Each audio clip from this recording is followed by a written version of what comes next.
Darius Johnson sat at the kitchen table staring at the letter in his hands. His heart beat fast as he read the words again. "We are pleased to inform you that you have been accepted to Westfield University." He couldn't believe it. Westfield was one of the best schools in the country for science. Only the smartest students got in.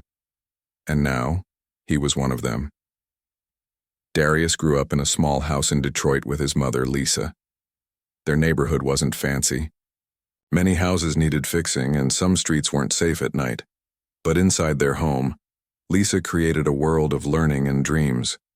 She worked long hours as a nurse at the local hospital, often coming home tired with dark circles under her eyes. But she always made time to ask about Darius's day at school and to check his homework. "Education is the one thing no one can take from you," she often told him. Even when money was tight, she found ways to get him books about science and math. She would bring home old science magazines from the hospital waiting room and pick up used textbooks at thrift stores. Darius loved science from an early age. When other kids played with toy cars, he wanted to know how the wheels turned and why they rolled down hills.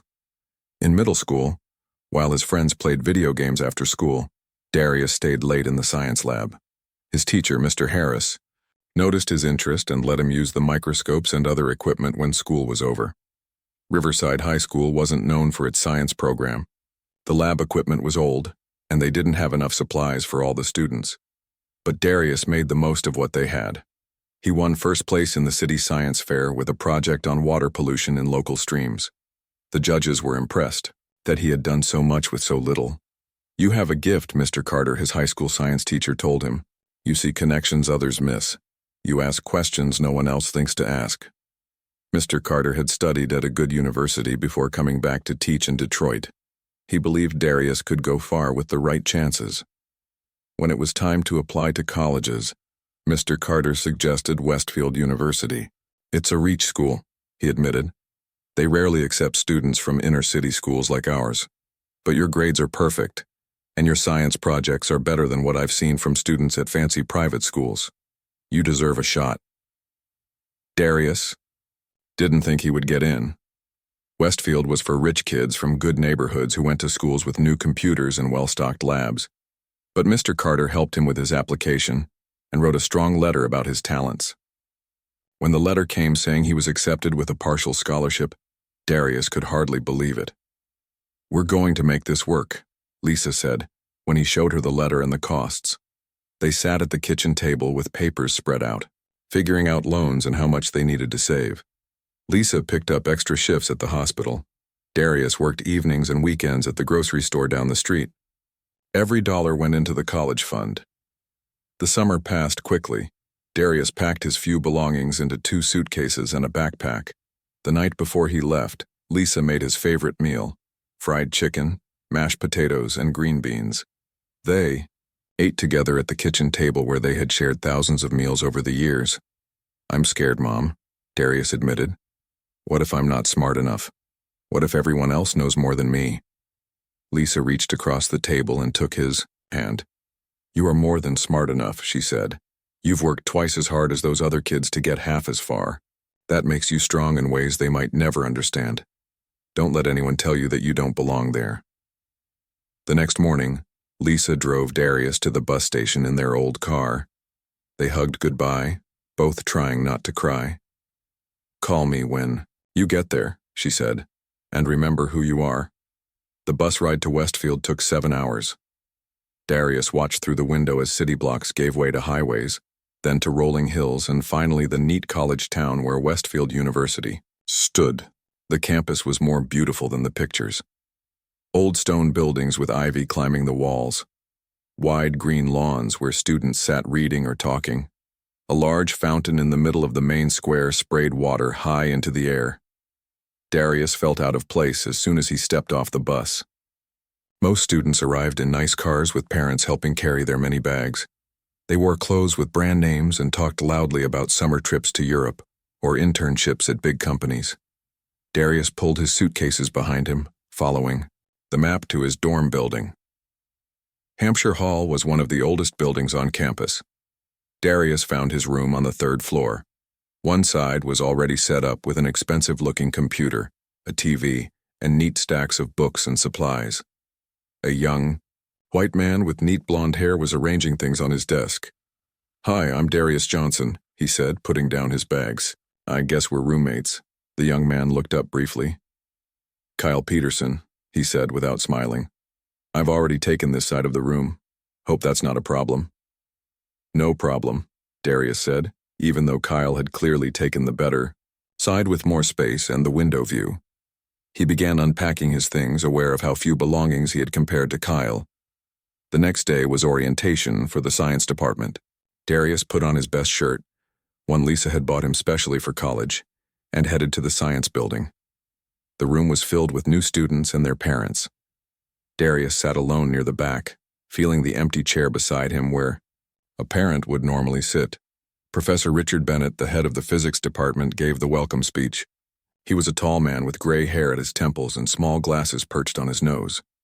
He spoke about Westfield's long history of scientific excellence and the famous scientists who had studied there. "Look around you," Professor Bennett said. "The person sitting next to you might be the next Nobel Prize winner, the scientist who cures cancer, or the engineer who builds the first colony on Mars. At Westfield, we expect greatness from our students because we accept only the best." After the speech, students and parents moved around the room, introducing themselves and talking to professors. Darius stood awkwardly for a few minutes before gathering his courage to approach Professor Bennett. He had read about the professor's work in quantum physics and had questions he'd been thinking about since high school. "Excuse me, Professor Bennett," Darius said. "I'm Darius Johnson, a new student. I read your paper on quantum entanglement and was wondering if first-year students can get involved in research." Professor Bennett looked at Darius for a long moment. His eyes moved from Darius's face to his simple clothes, then back again. "And which high school did you attend, Mr. Johnson?" "Riverside High in Detroit," Darius answered. "Riverside," Professor Bennett repeated slowly. "I don't believe we've had students from there before." He glanced around the room. "Where are your parents? Perhaps I should speak with them about the demands of our program." "It's just me, sir," Darius said. "My mom couldn't take time off." "Work." "I see." Professor Bennett's voice cooled. "Well, Mr. Johnson, our program is quite rigorous. Students from certain backgrounds often struggle to keep up. I would suggest focusing on your basic classes before thinking about research opportunities." Before Darius could respond, the professor turned away to greet another student, a young white woman with expensive-looking clothes. "Ah, Ms. Miller.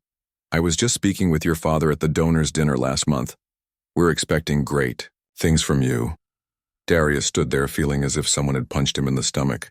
The message was clear. You don't belong here. He looked around the room at the other students, at their confident smiles and easy conversations with professors. For the first time since receiving his acceptance letter, he wondered if coming to Westfield had been a mistake. But then he remembered his mother's words. "Don't let anyone tell you that you don't belong there."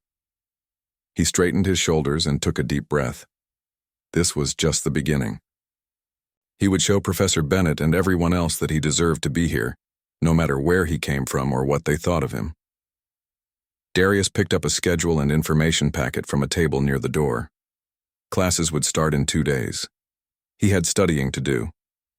Classes began the following Monday. Darius woke up early, too nervous to sleep. He had his schedule memorized. Advanced physics at 9 a.m., chemistry at 11 a.m., calculus after lunch, and introduction to computer science in the afternoon. He dressed carefully in jeans and a plain blue button-up shirt. Kyle was still sleeping when Darius left their room. The physics classroom was in the old science building. Large windows let in morning light, and rows of wooden desks faced a blackboard that covered the front wall. Darius chose a seat in the second row. He wanted to be close enough to see everything but not right in front. Other students filed in, talking and laughing with friends they already knew. No one sat next to Darius. Professor Eleanor Walsh walked in exactly at 9 a.m. She was a thin woman with short gray hair and sharp eyes, behind small glasses. She didn't smile as she placed her notes on the desk. "Welcome to Advanced Physics," she said. If you're looking for the regular physics class, that's down the hall. This class is only for students who scored at least a 5 on the AP Physics exam or who have special permission. Darius had not taken the AP exam. His high school didn't offer AP classes, but his high scores on the university placement tests had put him in this advanced class. He felt eyes turn to him as Professor Walsh scanned the room. "We'll begin with a quick review to see what you remember," she said. "Mr. Johnson, perhaps you can tell us the difference between classical and quantum physics?" Darius felt his heart beat faster. Why had she called on him first? He took a deep breath and answered, "Classical physics describes the motion of objects we can see, using laws like Newton's laws of motion. Quantum physics deals with very small particles like atoms and their parts, where those classical laws don't work the same way." Professor Walsh stared at him for a moment. "That's a very basic definition," she said. "Can anyone provide a more sophisticated answer?" A student named Brad raised his hand and gave a longer answer using more complex terms.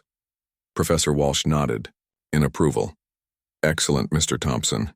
That's the level of understanding we expect in this class." Darius felt his face grow warm. His answer had been correct, just simpler. Throughout the class, Professor Walsh called on him for the hardest questions. Twice, she interrupted him mid-answer with, "Not quite there, are we?" Even when his answers were right, she found ways to make them seem wrong or incomplete. The pattern continued in his other classes that day. In chemistry, the professor assigned lab partners, and Darius ended up with a student named Eric who clearly wasn't happy about working with him. "Have you done advanced lab work before?"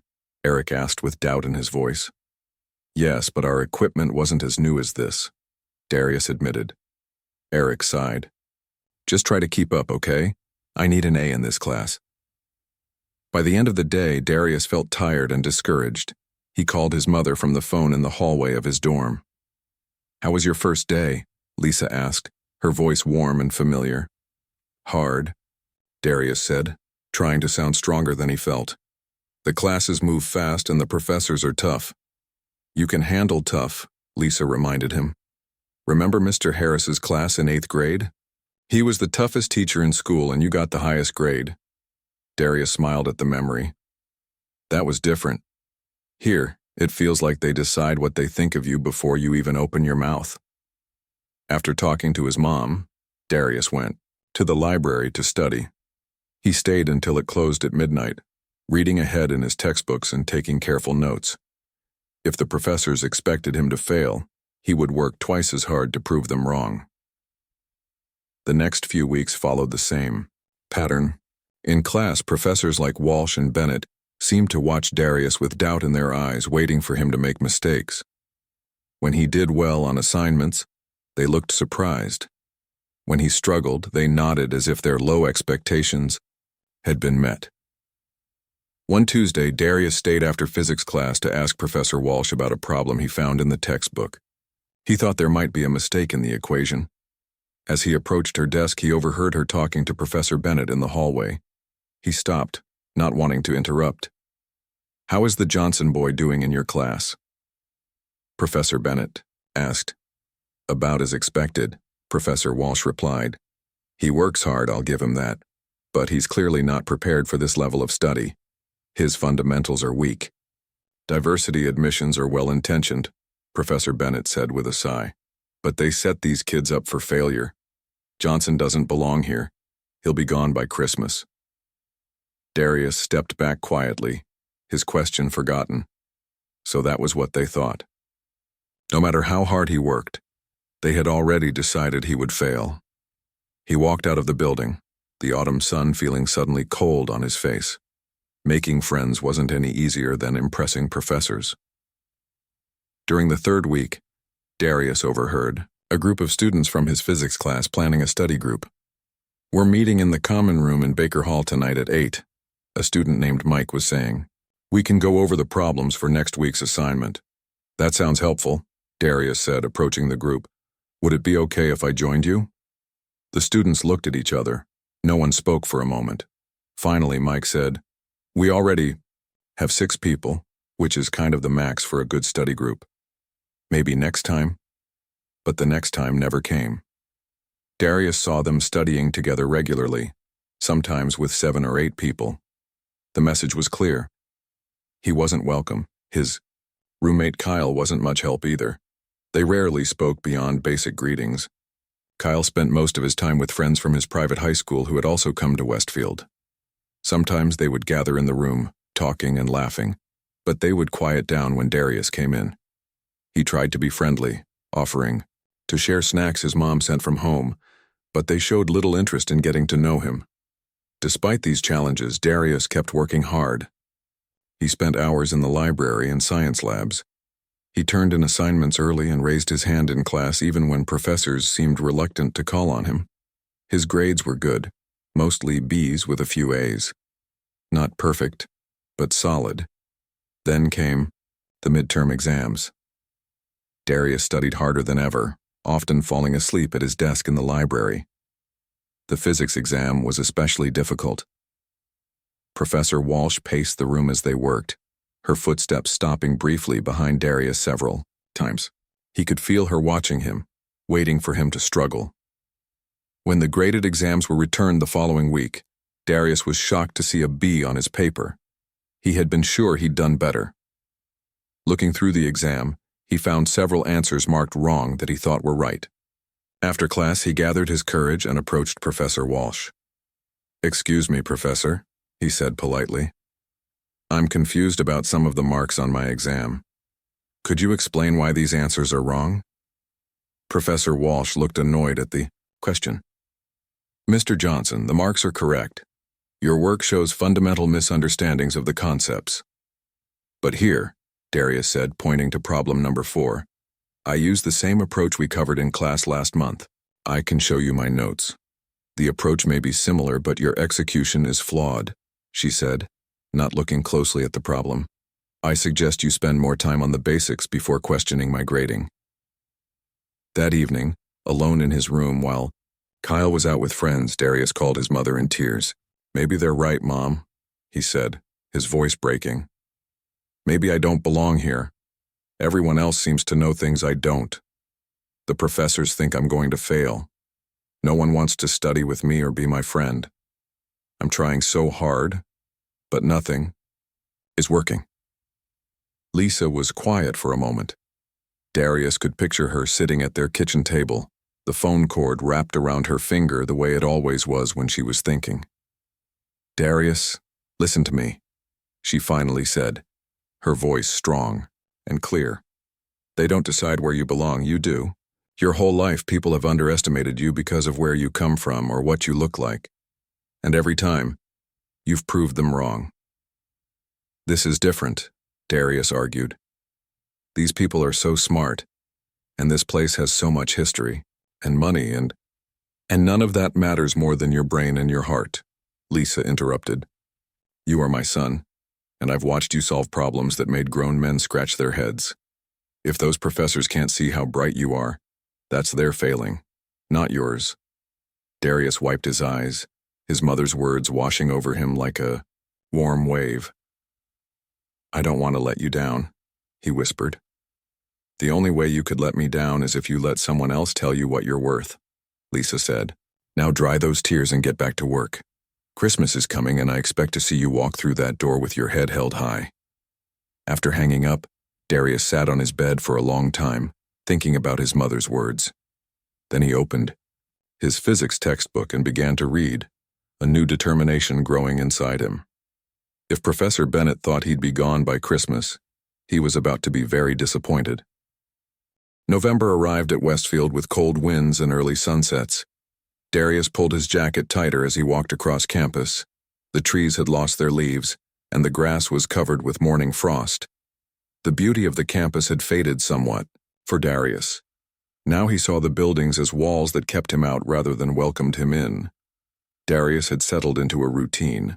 He woke early, studied before class, attended all his lectures, and spent evenings in the library. His grades were good, but not excellent. No matter how hard he worked, Professors Walsh and Bennett seemed determined to find flaws in everything he did. He still ate most meals alone in the dining hall, Sometimes he would see Kyle there with his friends laughing and talking. They never invited him to join them.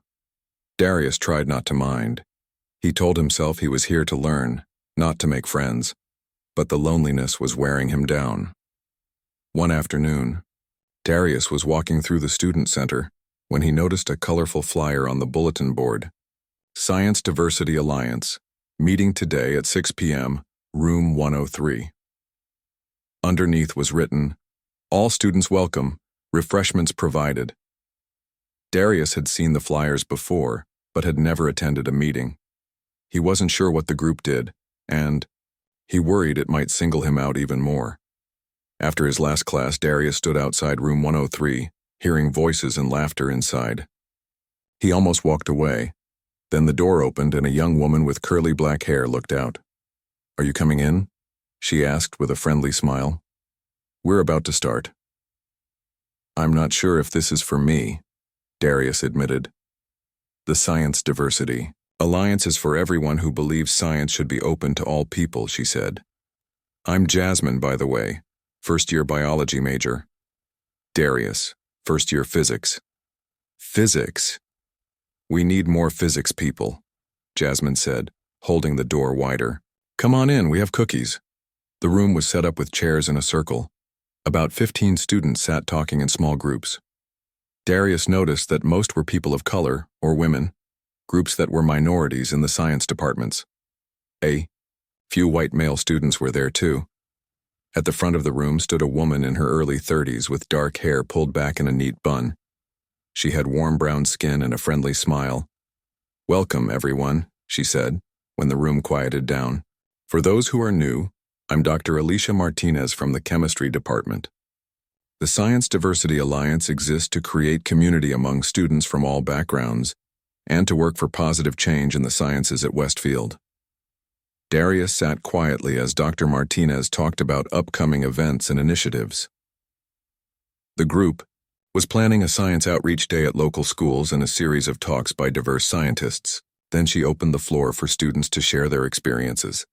A second-year engineering student named Lily talked about a professor who always called on men first in class. A pre-med student named Jason described feeling isolated as the only black student in his anatomy class. Others shared similar stories. Darius was surprised to hear that his experiences weren't unique. After the meeting, people stood around eating cookies and talking. Jasmine introduced Darius to some other students. For the first time since coming to Westfield, he felt like he could be himself without being judged. Dr. Martinez approached him as he was preparing to leave. "I'm glad you came today, Darius. It's your first meeting, right?" "Yes," he said. "I wasn't sure if I should come, but I'm glad I did." "We meet every 2 weeks," she said. "And I have office hours on Tuesdays if you ever want to talk." She handed him a card with her office number. The next Tuesday, Darius found himself standing outside Dr. Martinez's office. He hadn't planned to come, but after another difficult day in Professor Walsh's class, he needed someone to talk to. Dr. Martinez welcomed him in. Her office was small but cozy, with plants on the windowsill and photos of students on the walls. She offered him a chair and a cup of coffee. "How are your classes going?" she asked. Darius hesitated, then decided to be honest. "The material isn't the problem, it's the professors. They seem to expect me to fail." Dr. Martinez nodded. "Unfortunately, that's not uncommon. The problem isn't your abilities, Darius. It's an environment that wasn't built for us and in many ways still resists our presence." "You went through this too?" Darius asked. "Oh yes," she said with a small laugh. "When I was an undergraduate, a professor told me I should consider a career in teaching high school because research science was too demanding for someone like me." She gestured to the diplomas on her wall. "Now I have a PhD from MIT and 3 published papers in top journals." "How did you do it?" Darius asked. "How did you not give up?" "I found my people," Dr. Martinez said simply. "Other students who understood what I was going through, mentors who believed in me, and I documented everything." "Documented?" "Keep records of everything," she advised. "Emails, graded papers, comments on your work. If you're being treated unfairly, having evidence helps. But more importantly, find your community. You can't do this alone. None of us can. As Darius was leaving, Dr. Martinez mentioned a graduate student named Marcus Wright who was studying physics. He's helped other undergraduates navigate the department. Would you like me to introduce you? 2 days later, Darius met Marcus at the campus coffee shop. Marcus was tall, with broad shoulders and a quick smile. He wore glasses and had short dreadlocks. They found a quiet table in the corner. "So you've got Bennett and Walsh," Marcus said after Darius described his classes. "That's a tough combination. They're old school. They think science should look and sound a certain way." "They think I don't belong here," Darius said. "Let me tell you something." Marcus leaned forward. "I grew up in Oakland, public schools all the way. When I came to Westfield for grad school, Bennett tried the same thing with me, said my undergraduate preparation was insufficient. Now I'm his top research assistant." "How did you change his mind?" Darius asked. "I didn't try to fit their mold," Marcus explained. "I found my own path. I connected with professors who judged me on my work, not my background, and I excelled in ways they couldn't ignore." Over the next hour, Marcus gave Darius practical advice about succeeding at Westfield. He explained which professors were most open to diverse students. He suggested study techniques that had helped him, and he offered to look over Darius's next physics paper before he turned it in. "The most important thing," Marcus said, "is to know you're not alone. The science departments have a long way to go, but there are more of us here than you think. We just have to find each other." As they were leaving, Marcus added, "Document everything. If Walsh gives you a B when you deserved an A, keep the paper and her comments. If Bennett dismisses your questions in class, write it down with the date. It might be useful later." The meeting with Marcus gave Darius new energy. He wasn't alone in his struggles. Others had faced the same obstacles and succeeded anyway. For the first time in weeks, he felt hopeful. The next day, Darius arrived early to his advanced physics class. He chose a seat in the front row instead of his usual spot in the second row. When Professor Walsh called on him with a difficult question, he answered confidently, using some of the advanced terms he had learned from Marcus. Walsh looked surprised. "That's correct, Mr. Johnson. Well done." After class, as Darius was gathering his books, he noticed an older woman watching him from the doorway. She had silver hair cut in a stylish bob and kind eyes behind round glasses. He recognized her as Professor Susan Collins, who taught upper-level physics courses. "That was an excellent answer about quantum entanglement," she said as he approached the door. "Thank you," Darius replied, surprised that she had noticed. "I was observing Professor Walsh's class today," she explained. "I try to sit in on other classes occasionally to stay current with teaching methods." She studied him for a moment. "You're Darius Johnson, correct?" "Yes, ma'am." "Your explanation showed real understanding, not just memorization," she said. "Do you have an interest in quantum physics?" "Yes," Darius said eagerly. "I've been reading extra books from the library. The way particles can be connected across space is fascinating." Professor Collins smiled. "I'm currently researching quantum computing applications. If you're interested, I could use a research assistant with fresh perspectives. It would be just a few hours a week, but it might give you valuable experience." Darius couldn't believe what he was hearing. A chance to do real research with a professor? This was exactly what he had hoped for when coming to Westfield. "I would be very interested," he said, trying to sound professional despite his excitement. "Excellent. Come by my office tomorrow at 4. We'll discuss the details." She handed him a card with her office number. As Professor Collins walked away, Darius noticed Professor Walsh watching from her desk, a frown on her face. But for once, Darius didn't care what she thought. He had found allies at Westfield, Dr. Martinez, Marcus, and now Professor Collins. Maybe he belonged here after all. That evening, Darius called his mother with the good news. "Professor Collins wants me to help with her research," he said, his voice full of excitement. "She said I have fresh perspectives." "Of course you do," Lisa said, pride evident in her voice. "I always knew you would find your place there. Just needed time to let your light shine." For the first time since coming to Westfield, Darius fell asleep easily that night, looking forward to what tomorrow would bring. Darius knocked on Professor Collins's office door at exactly 4 p.m. the next day.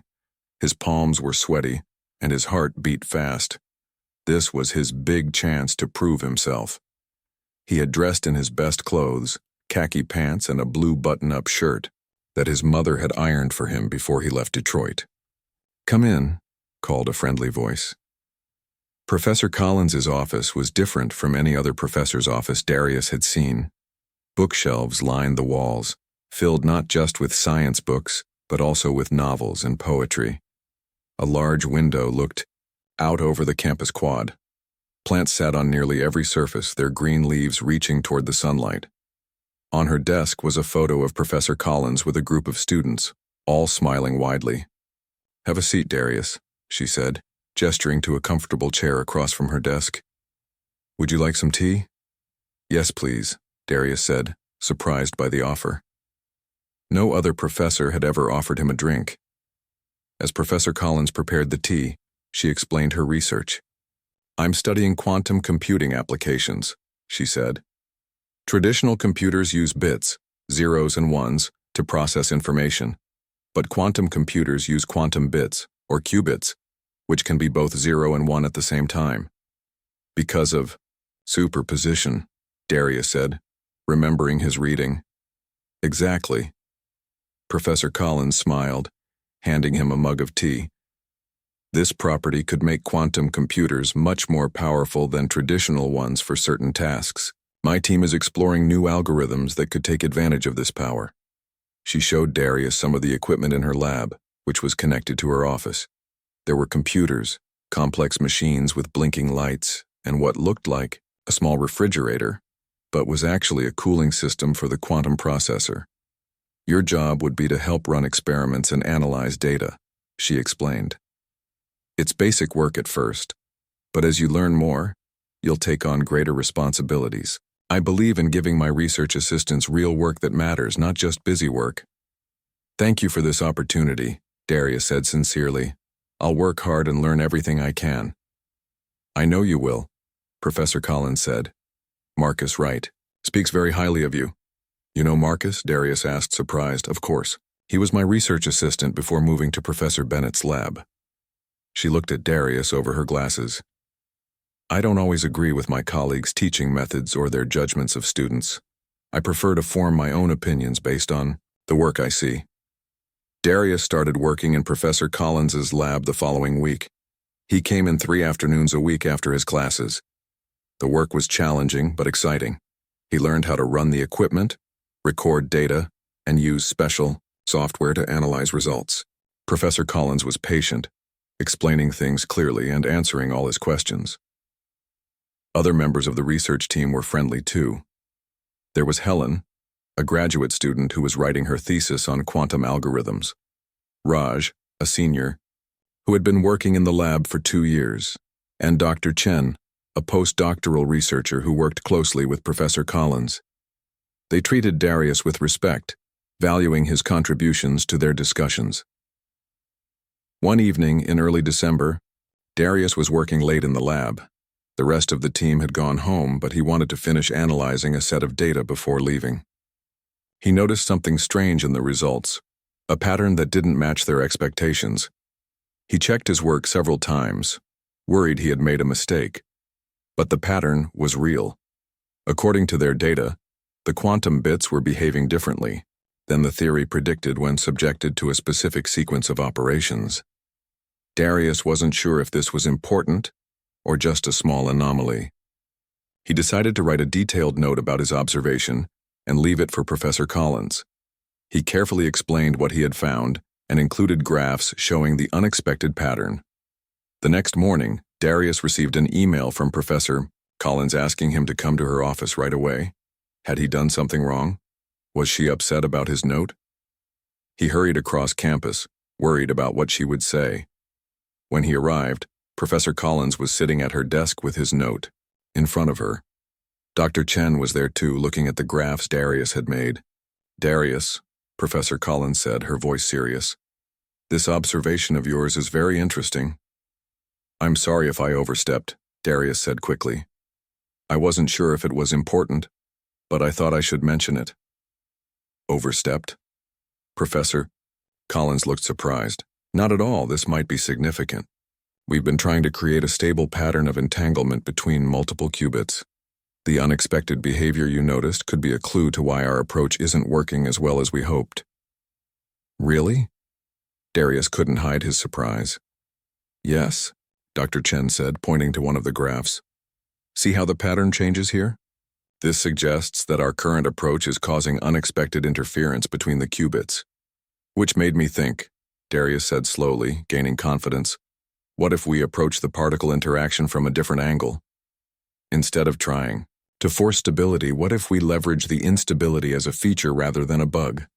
Professor Collins and Dr. Chen looked at each other. Go on, Professor Collins said. Well, in nature, some systems become more stable through controlled instability, like how trees sway in the wind instead of standing rigid. What if we design our algorithm to adapt to the changing states rather than trying to prevent the changes? The room was quiet for a moment. Then Professor Collins smiled widely. That's a fascinating perspective, Darius. It's exactly the kind of fresh thinking we need. She turned to Dr. Chen. We should explore this approach. It might be the breakthrough we've been looking for. Over the next 2 weeks, the team worked on developing Darius's idea into a formal hypothesis they could test. They redesigned their experiments to incorporate his suggestion about using instability as a feature. Darius stayed late most evenings, too excited about the work to leave. The winter break was approaching and most students were preparing to go home for the holidays. But the research team wanted to complete their current round of experiments before leaving. They worked long hours, fueled by excitement and plenty of coffee from the campus cafe. 3 days before the end of the semester, they ran a final test of their new approach. Darius, Professor Collins, and the rest of the team gathered around the computer as the results came in. The data showed a significant improvement in qubit stability using their new method. It works, Helen exclaimed, looking at the numbers on the screen. This is remarkable, Dr. Chen said, adjusting his glasses to look more closely at the data. Professor Collins turned to Darius. Your insight was the key. You saw something the rest of us missed because you approached the problem from a different angle. Thank you, Darius said, feeling a warm glow of pride. But it was a team effort. Indeed it was, Professor Collins agreed. And now we have results worth sharing with the wider scientific community. She looked thoughtful for a moment. I think we should write a paper about this for the Journal of Quantum Information. Darius, since your idea was central to this breakthrough, you should be listed as a co-author. Darius couldn't believe what he was hearing. A scientific paper, with his name on it, as an undergraduate freshman? This was beyond anything he had dreamed of when coming to Westfield. Are you sure? He asked. I'm just a first-year student. Science isn't about your year in school, Professor Collins said, firmly. It's about the quality of your ideas and your work. You've earned this recognition. News of the breakthrough spread quickly through the physics department. The next day, Professor Collins called a special meeting to present their findings to other faculty members. Darius felt nervous as he entered the conference room. Many professors were already there, including Professor Walsh and Professor Bennett. Professor Collins presented their work clearly, explaining the problem they had faced and how Darius's insight had led to a new approach. She showed graphs comparing the old and new methods, demonstrating the significant improvement they had achieved. We'll be submitting these findings to the Journal of Quantum Information next week, she concluded. The paper will be authored by myself, Dr. Chen, Ms. Patel, Mr. Suarez, and Mr. Johnson. Mr. Johnson? Professor Bennett interrupted, frowning. You mean Darius Johnson, the freshman? Yes, Professor Collins said calmly. It was Darius's insight that led to this breakthrough. He identified a pattern in our data that the rest of us had missed and suggested the new approach that proved successful. Professor Bennett looked skeptical. It seems premature to elevate an undergraduate to such recognition. Perhaps he should be mentioned in the acknowledgments instead. The work speaks for itself, Richard, Professor Collins replied firmly. And quite frankly, it was Darius's insight that made this paper possible. He deserves to be recognized as a co-author.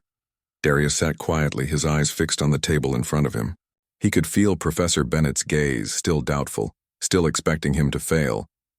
But for the first time, it didn't bother him as much. His work spoke for itself. And Professor Collins, respected and accomplished, was standing up for him. After the meeting, several professors came to congratulate Darius. Even Professor Walsh nodded to him, though she didn't speak. As he was leaving the room, Professor Collins caught up with him in the hallway. "Don't mind Professor Bennett," she said, quietly. Darius stepped off the bus in Detroit 3 days before Christmas. The familiar sights and sounds of his neighborhood welcomed him home. Christmas lights hung from porches, and children played in the snow-covered yards. It felt both strange and comforting to be back after his months at Westfield.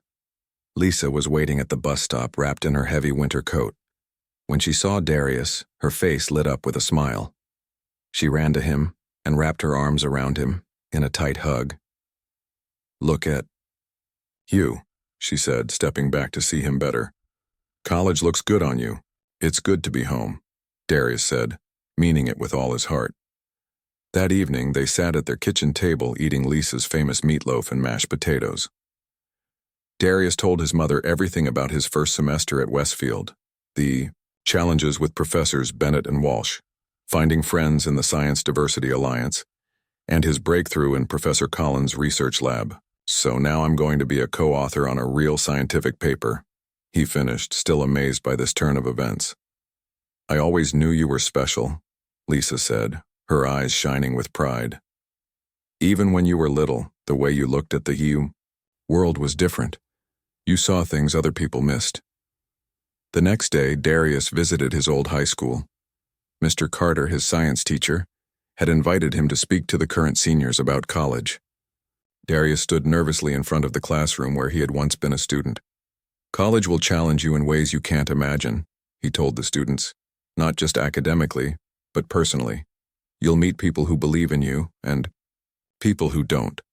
The important thing is to believe in yourself and find your community." After the talk, Mr. Carter shook his hand warmly. "You're an inspiration, Darius. These kids need to see someone like them succeeding at a place like Westfield." Darius spent the rest of winter break, helping his mother around the house, visiting old friends, and reading books Professor Collins had recommended. He also worked on his part of the paper they were submitting to the Journal of Quantum Information. Professor Collins had given him the task of writing the section explaining their new approach.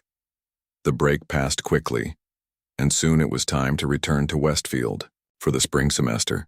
This time, Darius boarded the bus with more confidence. He knew what to expect now, and he had allies waiting for him. When he arrived on campus, things felt different. Students he had worked with in Professor Collins's lab greeted him warmly. Members of the Science Diversity Alliance waved to him across the quad. Even Kyle, his roommate, seemed slightly more friendly, asking about his break and offering him some snacks his parents had sent. The first week of classes brought another surprise. Professor Bennett's name was no longer on Darius's schedule for Advanced Physics 2. Instead, the class would be taught by Professor Collins. Darius wasn't sure if this was coincidence or if Professor Collins had requested to teach the course, but he was relieved either way. On the first day of the new semester, Professor Collins called Darius to her office. "I have good news," she said when he arrived. "The Journal of Quantum Information has accepted our paper. It will be published in their March issue." "That's amazing," Darius exclaimed. "There's more," Professor Collins continued. "The university is hosting a science symposium next month. Researchers from all over the country will attend.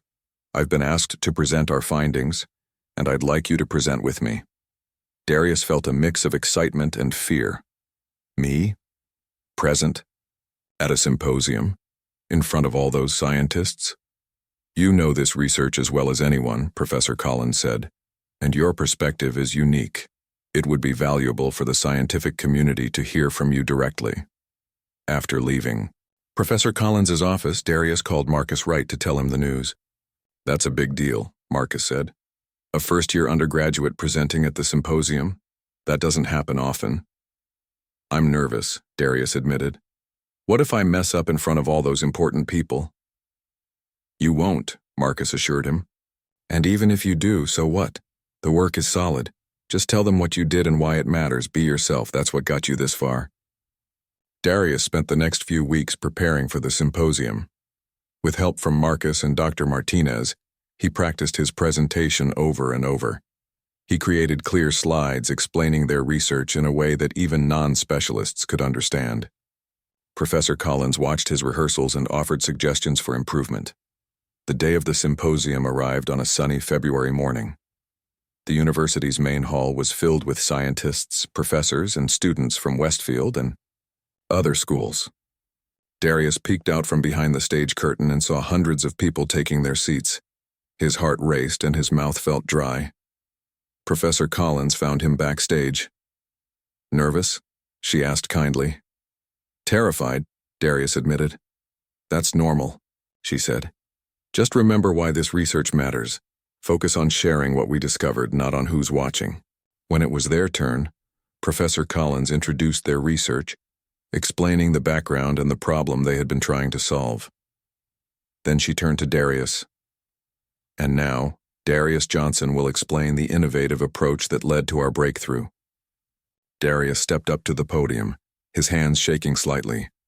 He looked out at the audience and saw Professor Bennett in the front row, arms crossed and expression doubtful. But next to him was Dr. Martinez, who gave Darius an encouraging smile. Several rows back, he spotted Jasmine and other friends from the Science Diversity Alliance. Taking a deep breath, Darius began to speak. He explained how he had noticed the unusual pattern in their data and had wondered if the instability they were seeing could be used as an advantage rather than something to eliminate. As he spoke, his nervousness faded. The science was what mattered, and he knew this research inside and out.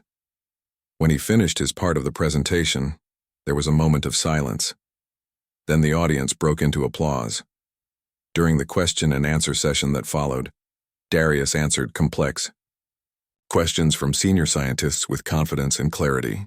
Even Professor Bennett asked a question, which Darius answered directly and thoroughly.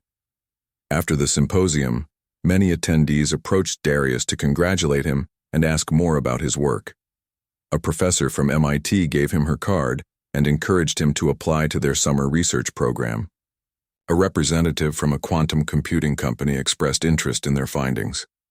As the crowd thinned, Darius noticed Professor Bennett walking toward him. He braced himself for criticism, but to his surprise, the professor extended his hand. "That was a solid presentation, Mr. Johnson," Professor Bennett said, his voice formal but not unkind. "Your approach to the instability problem is quite innovative." "Thank you, sir," Darius replied, shaking his hand. It wasn't an apology for the months of doubt and dismissal, but it was an acknowledgement. Coming from Professor Bennett, that meant something. The spring semester brought new challenges and opportunities. Darius's schedule was busier than ever with classes, research, and his involvement with the Science Diversity Alliance. But he was no longer alone.